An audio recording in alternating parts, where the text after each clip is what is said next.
Speaker of Parliament, the first motion filed by the Member of Parliament for NHIA calling for a termination of the ongoing capitation program, which is currently being piloted in the Ashanti region. According to Dr. Richard Atani, the NHIA's 2014 target of 1,995,940 subscribers will not be realized if the program continues.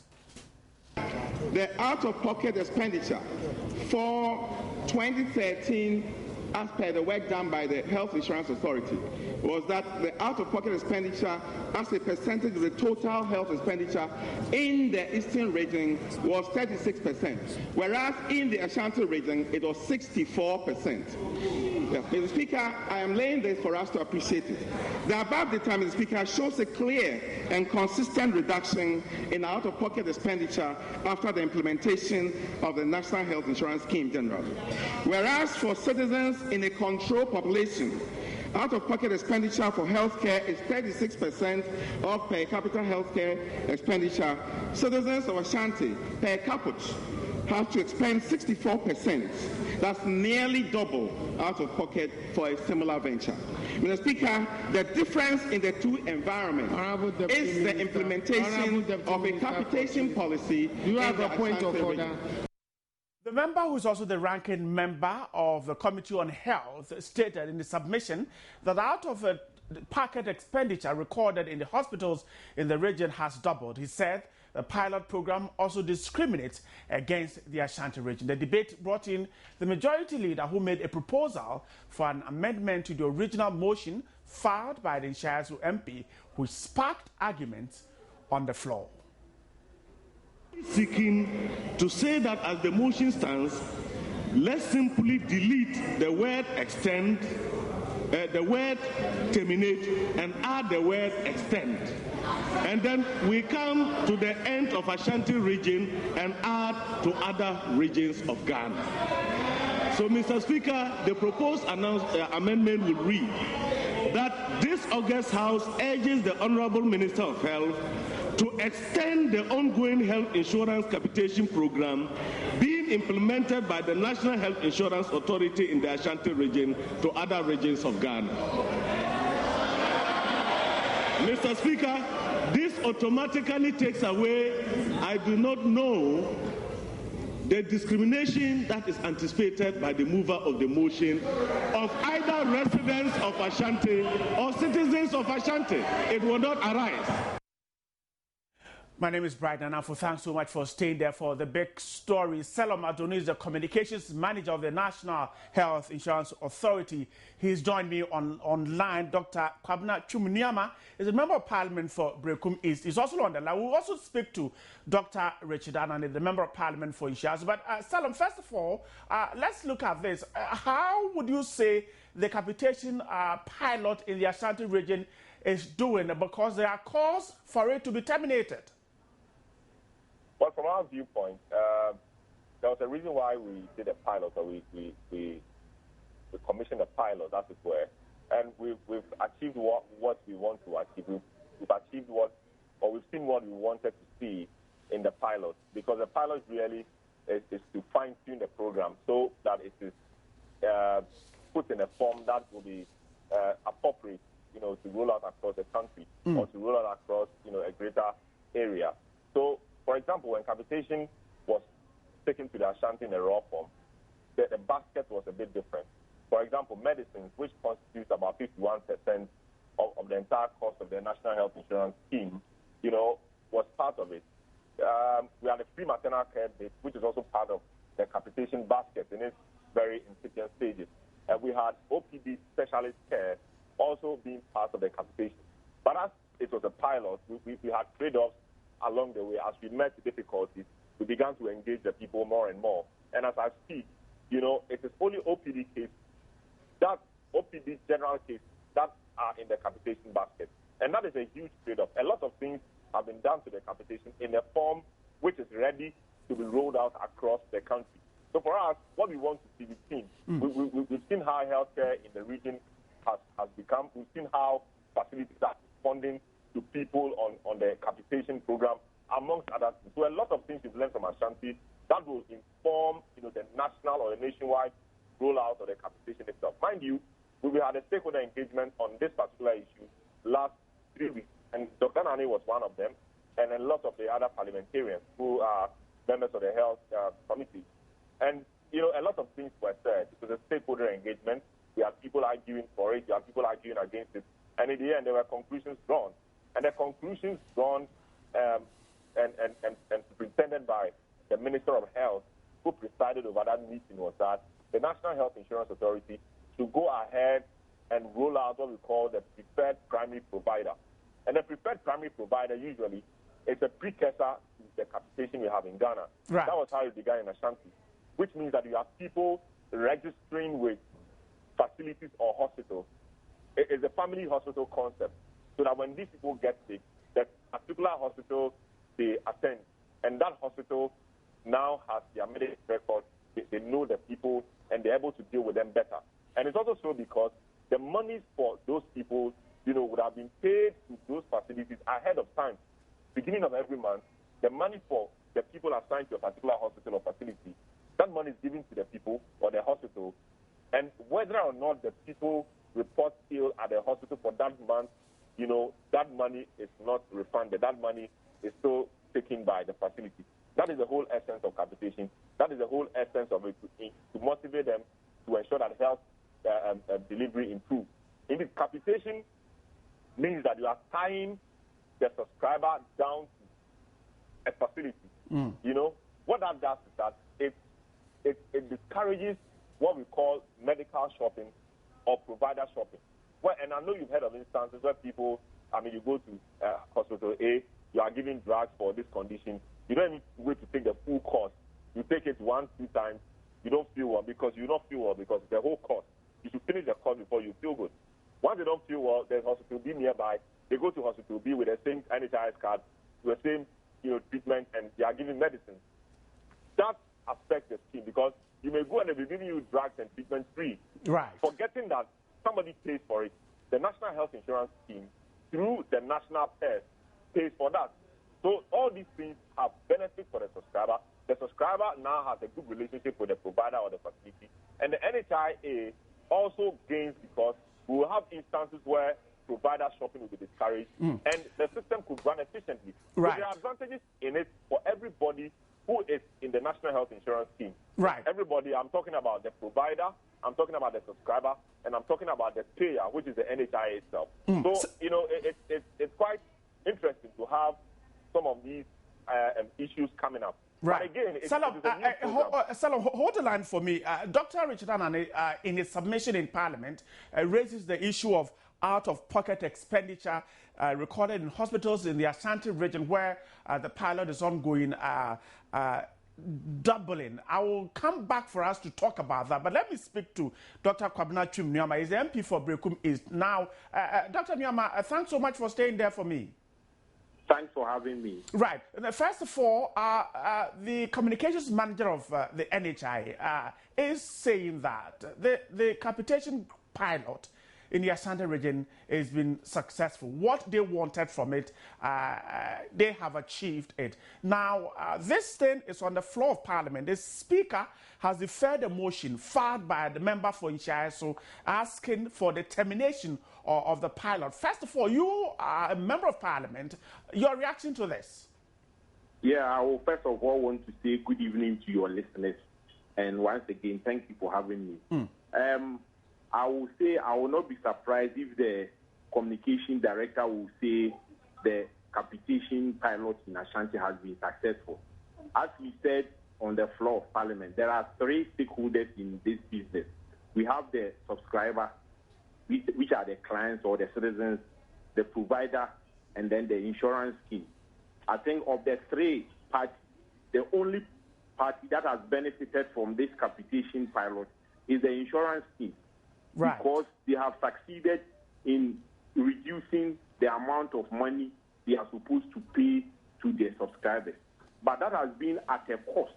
It has been at the back of the consumers having to increase the amount of money they pay from their pocket.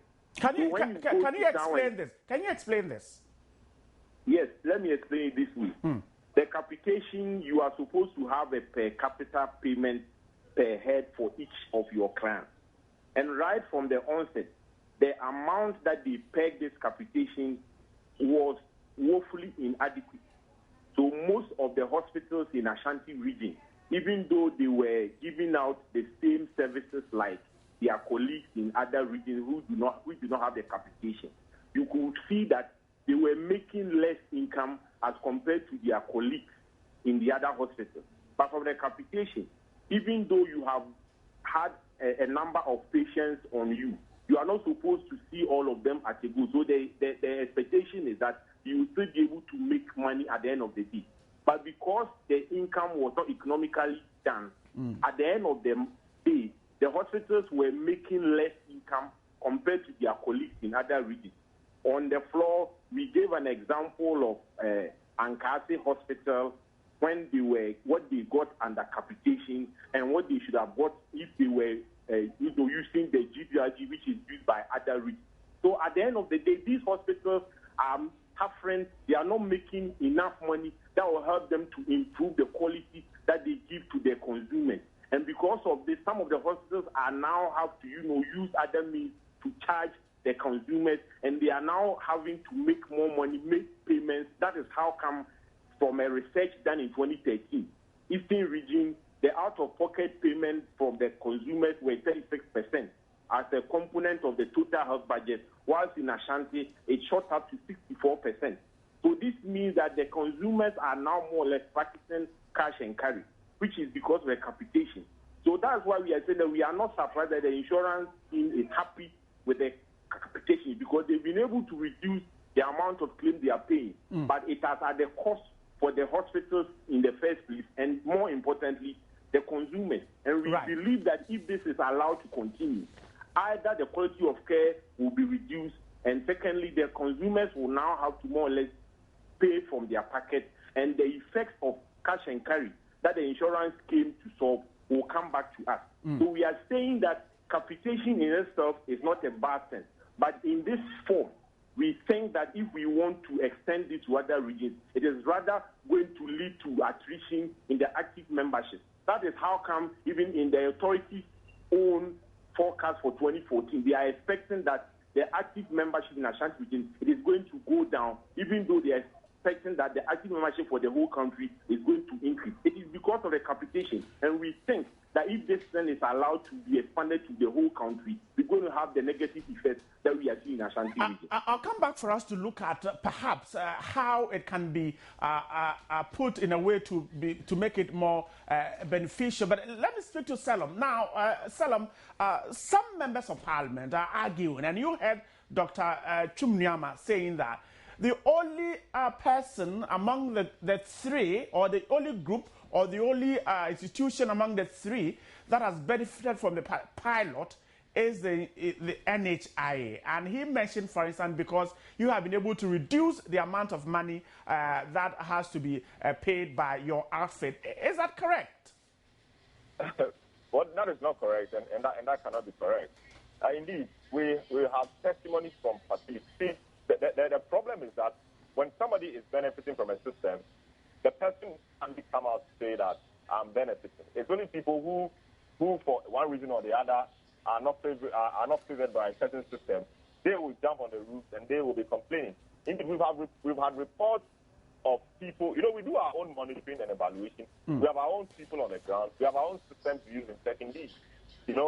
We have reports from subscribers or individuals who say that, nowadays they even have calls from their hospitals checking on them, etc. Let me give you an example why people from hospitals and co call their subscribers or their enrollees to check on them. For example, if the card of a member assigned to your hospital expires, the per capita amount or figure for that person is subtracted from what you get. So it is in the interest of the facilities to be checking on them to ensure that their cards and they are active members because they have the data. Right. So that doesn't inure to just the benefit of the NHIA.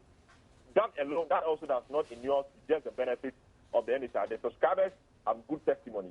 He mentioned the issue about co-payment. Of course, anytime we hear about issues of co-payment, we decisively deal with it. And I'm surprised that, he's making reference to studies and all. As a member of parliament, I mean, he knows that it is illegal for co-payment to occur under the regime of the National Health Insurance Scheme. So, sorry, I lost Salom Adoni there. I'm getting him back. But Dr. Chumniama, he seemed to be making some, raising some issues that he thinks that the fact is that the benefit is not only for the scheme, the authority, but subscribers are also benefiting. Yes, I was really waiting for him to really give, better evidence as to how the facilities are benefiting. At the end of the day, after a month or a year, we are supposed to forecast how much money the facilities have gained after seeing a certain number of patients. And then you relate it to when they were seeing them under the other system, the GDRG. And you realize that the amount that they have received, even though they are under capitation, is still not up to what they should have gotten if they were using the other payment mechanism. Right. So the thinking is that it is because the capitated amount is so low, even though you are not getting to see all the patients, how much you get at the end of the month is still nothing to write home about. And if you care to know, the facilities we are talking about are government facilities where the managers there do not actually have any personal interest. The money there is for the state. And whether you make the money or not, the managers there are not going to gain on their own. But we are seeing that at the end of the day, they are really making less income. Meanwhile, they are putting a lot of input. So at the end of the day, they have very little income to enable them to improve the quality that the patients need. So that's why we are saying, even though the intention of the capitation is to ensure efficiency in the system so that we do not pay claims when they need not be paid, the person that is really benefiting is the insurance scheme, but the patients and the service provider are losing. He also talked about the co-payment. Even though it is illegal, we all know that when conditions really make it necessary for people to try and break the law very easily, they will do that. Before the capitation came, we were not having instances of this co-payment as we are seeing now. But since the capitation came, we are now having a lot of these instances. It is because the conditions are making it more like imperative for them to do. So why is it the conditions that this thing doesn't happen? Dr. Nyama, is it the conditions under the capitation that is making that is it, because the service providers are really making losses because of the rate. Sometimes they are not able to provide all the service that needed to be provided. And so some of the patients are because you also want to have quality care. You will not want to be giving shoddy, treatment. You may want to pay money, and then some of them will take advantage and charge unscrupulous amounts. So we are saying that we should not make any conditions favorable for the service providers to take undue advantage of the patients. And the capitation is giving this leeway for them. We need to ensure that they get value for money so that no service provider will have any excuse to charge any patient who goes to the hospital with insurance. And this is what we are really speaking against. The capitation is making the service providers poorer, and it's also affecting the patients at the end of the day. Let me take you up on this and let's wrap up. You mentioned that the capitation is good and it could be piloted in other forms. Which forms are you talking about?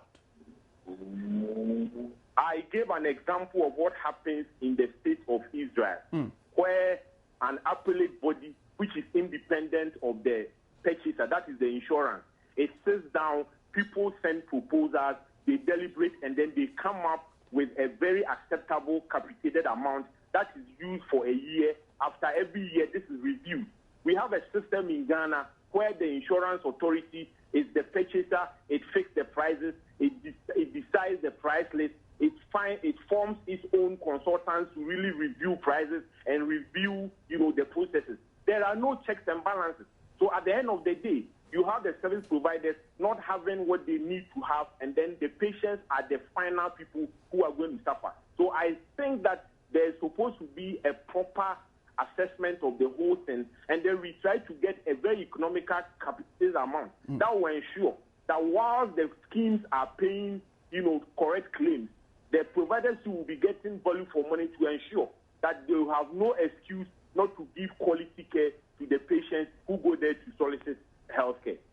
Thank you so much for speaking to me. Dr. Kwabena Chumnyama is Member of Parliament for Brekum, is there trying hard to speak to Dr. Richard Anani. His motion has been deferred by the Speaker of Parliament, and the motion is calling for the termination of the ongoing capitation program in the Ashanti region. Now, Dr. Anani raises several issues, which I'll quickly let you in on what he said whilst I try hard to get him in. He said, for instance, that the NHIA's 2014 target of 1,995,940 subscribers will not be realized if the program, that is the capitation grant, continues as it is now. And again, he's saying that out-of-pocket expenditure recorded in hospitals in the region had doubled because of this particular issue. Again, he raised the issue that the pilot program discriminates against the Ashanti region. We'll get him to explain some of this, but let's listen to some of the debate on the floor of Parliament. The NHIA itself hired a consultant to review the capitation in Ashanti region. And the recommendation that they gave was that they were not in the position to recommend its extension to other places. So if the consultant has said this, then it means something terribly has gone wrong. So why are we saying that it should be extended? Right, Dr. Richard Anani, whose motion for termination of the ongoing capitation program in the Ashanti region has been deferred by the Speaker of Parliament, has just joined me on the phone. Dr. Anani, thanks so much for joining us. Good evening. First of all, quickly explain this to us. You said that the NHIA's 2014 target of 1,995,940 subscribers will not be realized if the program continues. Precisely, how do you mean? The NHIS target for the region or target for the nation? I'm not clear with your question. That's the target for the region that you quoted on the floor of Parliament. Yes, I quoted two regions. Normally, the NHIS, most of the works that they do, use Eastern region as the control region for the Ashanti region because they seem to have some similarity. Right. And if you look at the figures as I presented, you have noticed that whereas in the case of the Eastern region, the target increase in the number of people who will be enrolled onto the scheme is rising. In the case of Ashanti region, it is rather decreasing. What is the reason? Well, and I said that the main reason is the change in environment. And the major change in environment is the case of capitation. Is the capitation that bad? Because the authority is insisting that they have achieved whatever reason they set out to pilot that program. Come again. If it's that bad, I'm asking that are there challenges with the capitation pilot in the Ashanti region? Because the authority, the National Health Insurance Authority, believes that whatever they set out to achieve with the piloting of the program in the Ashanti region is being achieved. Well, if first you find that the people are no more enrolling, if you have heard, since I believe you have also been in the country, you've heard so much by way of protestation from all walks of life in the region to the NHIA and to government. Right. And if even just recently you heard the former president of Ghana even coming into the fray to talk to the NHIA on this matter, then you must know it's an area of major concern. Definitely, if it were going well, the number of people who will be enrolling will have been increasing, and there will have been no complaint. And that's what I'm drawing your attention to. In addition to that, I give some figures with respect to the incomes of even government facilities. Right. In all cases, they are all, so to speak, decreasing their income, and they tend to call it a loss. Right. I do remember even one of them lost so much to the tune of about 755,000 by is it 2012 or 2013, and then 600 and something in 2012. That is the loss, and that's in comparison to comparative facilities in other regions which are not going through the capitation program. Dr. Atani, let me ask you this. Now, your motion on the floor is asking for the termination of the pilot program. Is it to be terminated and then a second look is taken, or complete termination of the program? Let me clarify something for all of us. In the first place, I've been one person who have been going about talking about the fact that there is no problem policy-wise, principle-wise, with respect to capitation. Right. What I have always been talking about, and I still stand by it, is that the implementation of the capitation policy has been botched. And we have been talking about this, not now, for the past 1.5 to 2 years. The implementation has been botched, and that is what is creating all the problems that we are confronted with. So that is my first and initial stance. Now, with that stance, now one would say that in that case, should it be reviewed?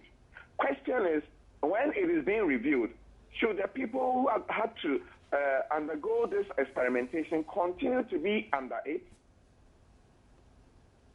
That's a big question you're asking. And I'm not asking also for an extension to other regions, because if the thing is bad, I'll be the last person to ask that it should be extended to any other region. I want a good thing for the people of Ghana, and not for any other group of people to have any bad things thrown or pushed down their throats.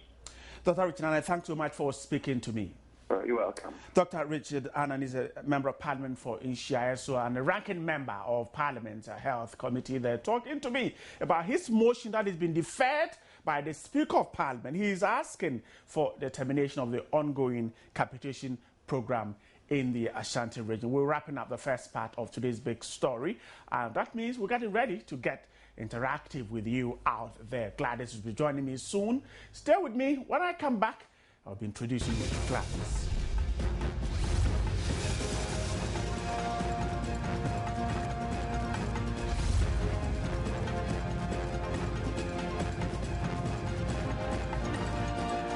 Time now to get interactive for the big story, and Gladys has just joined me. It's a Thursday. Yeah. It's a great day tomorrow, according to some people. Well, yeah, if you don't want to accept that one. I don't want to say anything about it. Okay. Welcome to the show, Gladys. Thank you, Nana. Right, so this is when I get the opportunity to get personal, interactive with you right here on Joy News on JN Interactive. Stay with us.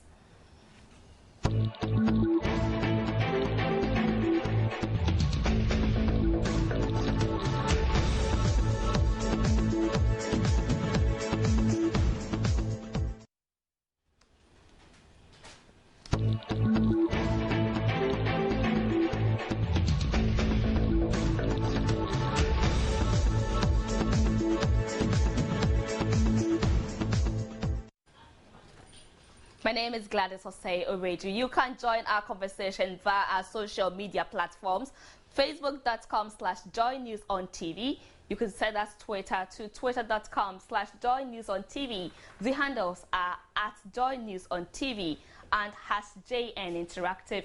You could also send an email through joynewsim@multitvworld.com. And let's get the conversation going. Today, we are taking a look at two issues.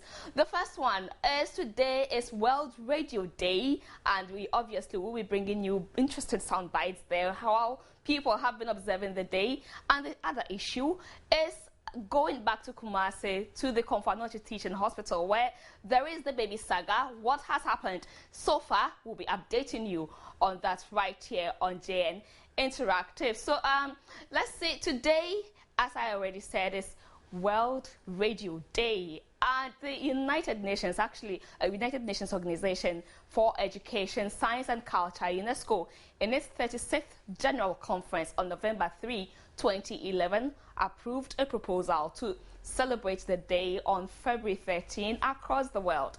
The objective of the day is to raise awareness about the importance of radio, facilitate access to information through radio, and enhance networking among broadcasters. Well, radio undoubtedly has helped a great deal in dissemination of information.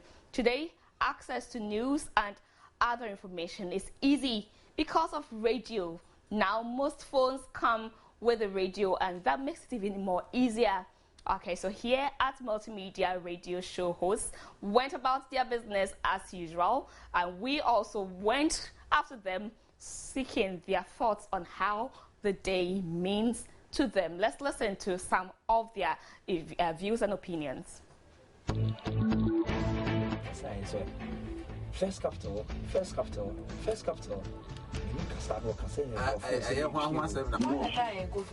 But when at the same time, staff being so I'll go take them.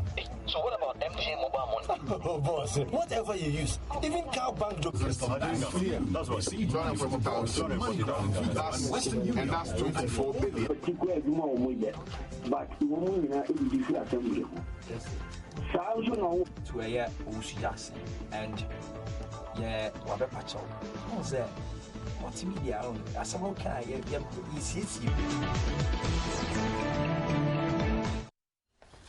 So those were just some highlights of radio presenters going about their normal day as they would usually do. Okay, so let me ask you, has radio been a blessing or a curse? Has it helped in deepening democracy in Africa?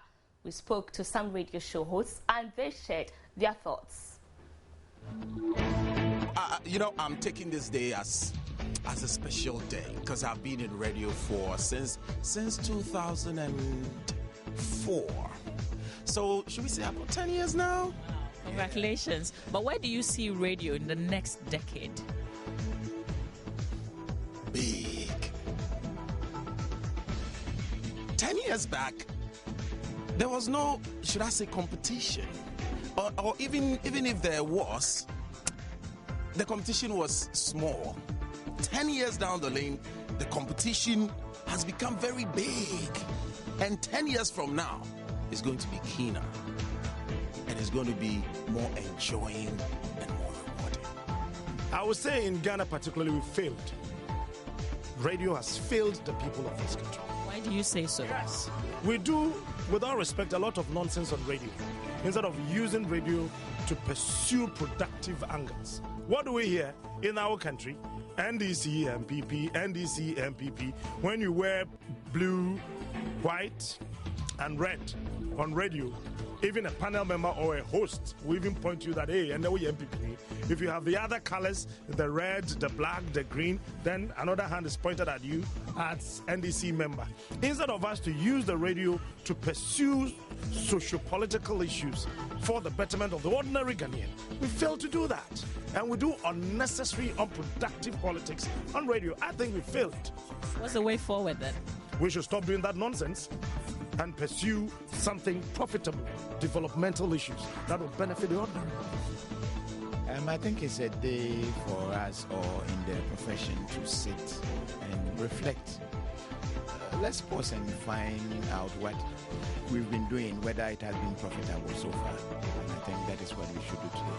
What exact role do you play as part of the morning show team at Adom FM? I help in the newspaper review segment. Yeah, that is what I do.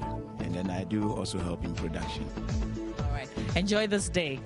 Asempa FM works on three main pillars: sports, current affairs, and social issues. So mainly we do sports many parts of the day, in the morning for 4 hours, later in the afternoon, and then social will come in there. We do politics or current affairs in the, between 2 and 6:30 in the afternoon, and so that's what we do. How do you think what you do here is impacting on development in general in the country? Well, we deal with development communication mostly. I mean, everything we do, we believe it is not just our responsibility as communicators, but it's our right to ensure that we touch on issues and make sure we hold our leadership accountable to whatever we're giving them. So accountability and ensuring that in integrity-wise, we build community, and we also give value to advertisers. So we create content. We don't say we are a radio station. We are content creators.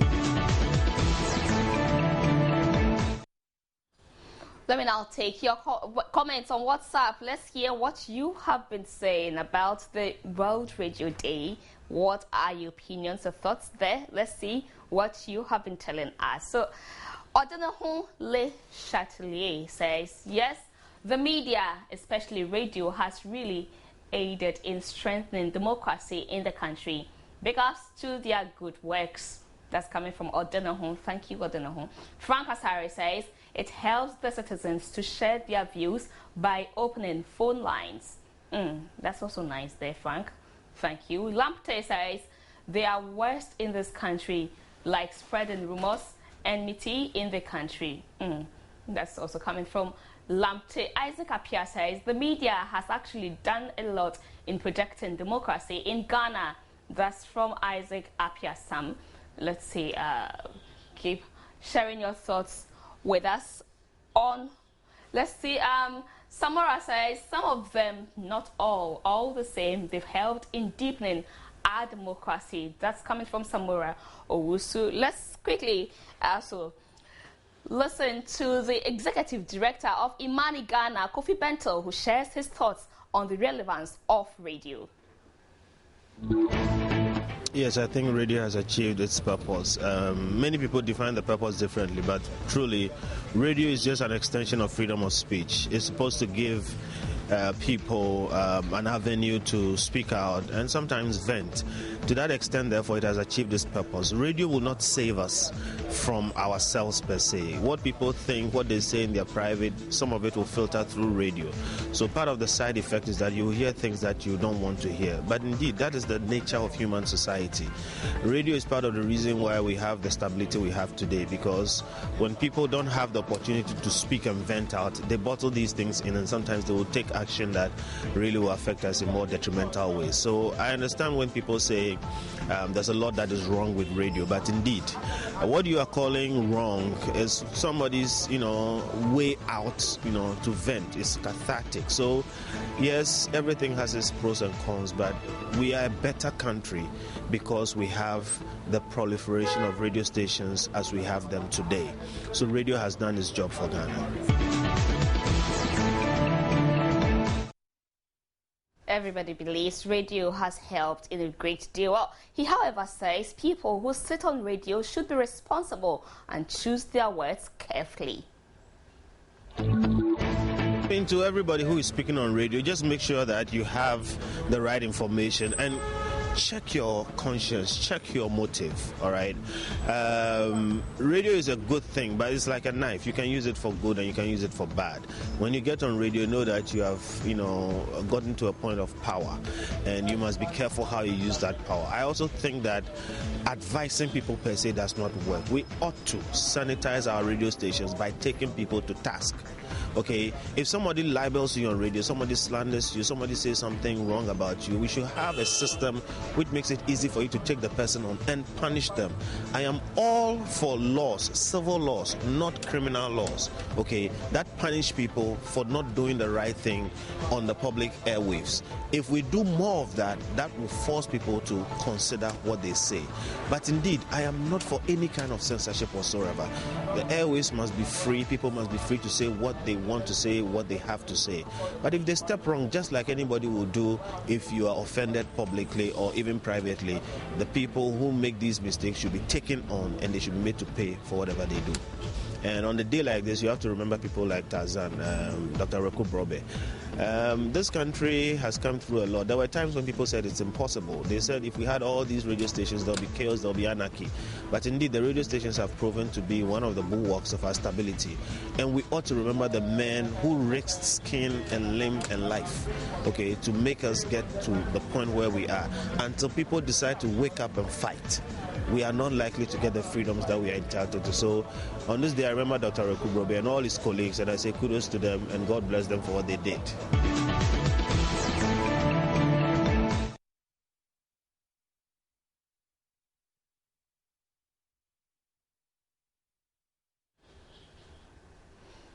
So that was the director of Imani, Ghana. Well, so let's quickly look at what you also have been saying on Facebook. But let's see, I'm trying to open my technology here. It's not responding swiftly. So, okay, so whilst you patiently wait for our technology to respond to our call, let's see what else we can do. I told you we will be talking about the bizarre story that happened at the Komfo Teaching Hospital. Well, the family of the lost bent baby at the Komfo Teaching Hospital is calling on the police to do a thorough investigation into the bizarre incident at the hospital by close of Monday, February 17. That's fair. They are threatening if the police do not unravel the mystery behind the supposedly dead baby. Well, they ended it there. They haven't gone on to talk about it. So I will be telling you, I'll be bringing you a playback, a piece we actually sampled from the family as they issue out they issue out their sentiments. Well, let's listen to this piece.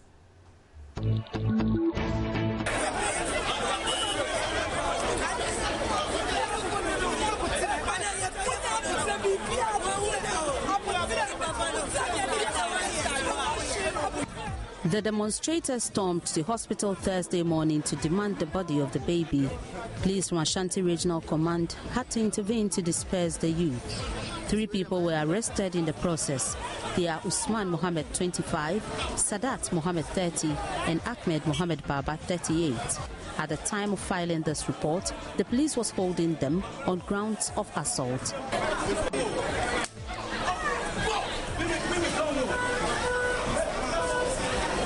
According to the police, some nurses and doctors at the hospital were assaulted by the angry youth. In the course of their actions, they assaulted some nurses and doctors. We quickly sent people there. They managed to quell the situation, to disperse them, and arrested 3 of them. Those are in our custody and assisting in our investigation. ASP Mohammed Tanko, police PR in the region, say by the end of the week, the nurses would be interrogated. JoyNews inquired why the nurses of the hospital did not report to police for interrogation, but rather lodged a formal complaint after Thursday's incident. Family members and sympathizers who were at the regional police command maintained the action of the police would not stop them from demanding the body of the baby, dead or alive.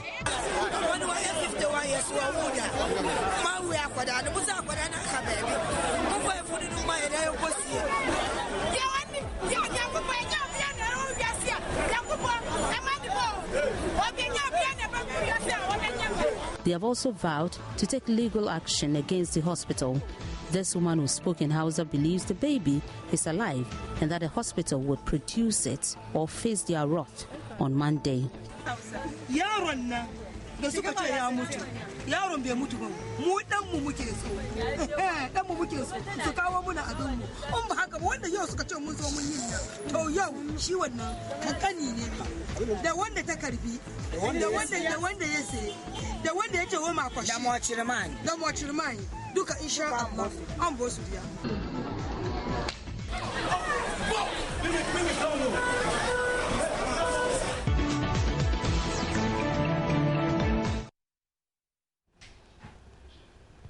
So that is an update of the bent baby saga that happened at the Komfo Teaching Hospital. Just in case you have just joined and so you don't have a good idea about the story, it's a story that happened about a week ago where a woman goes to deliver at the Komfo Teaching Hospital and she's told her baby is passed on. So she later demands for the dead baby, the body of the dead baby, and she's told by the nurses on duty that the baby died and mistakenly a cleaner might have swept the baby and bent it.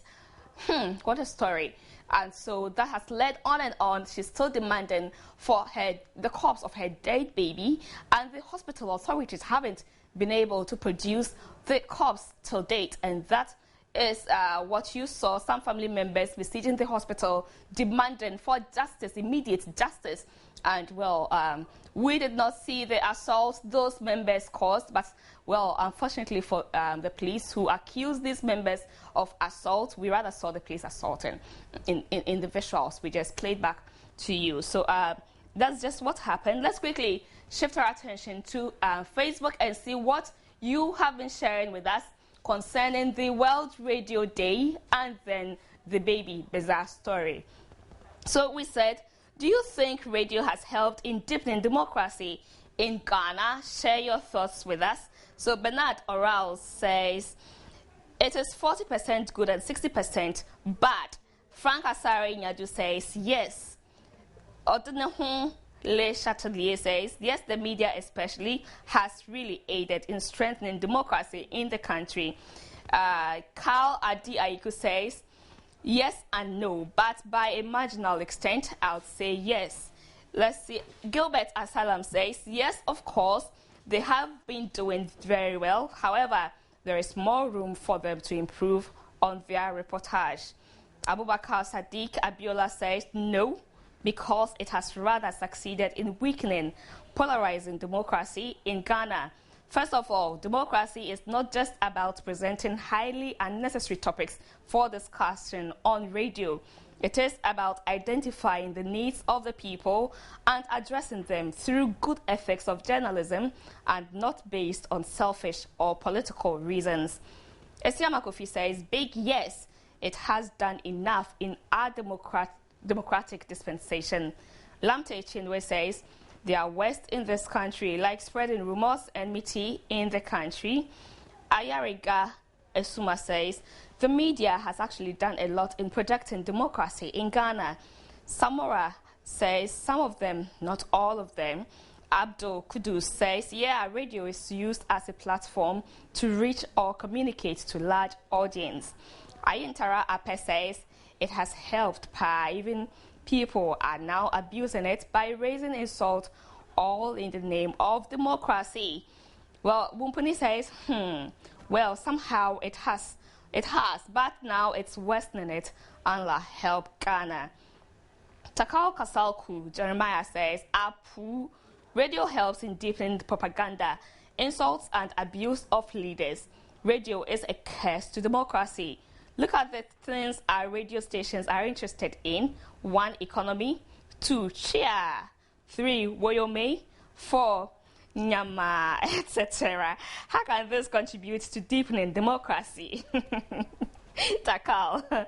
Daniel Jacobo says, yes, we are no more living in the Stone Age.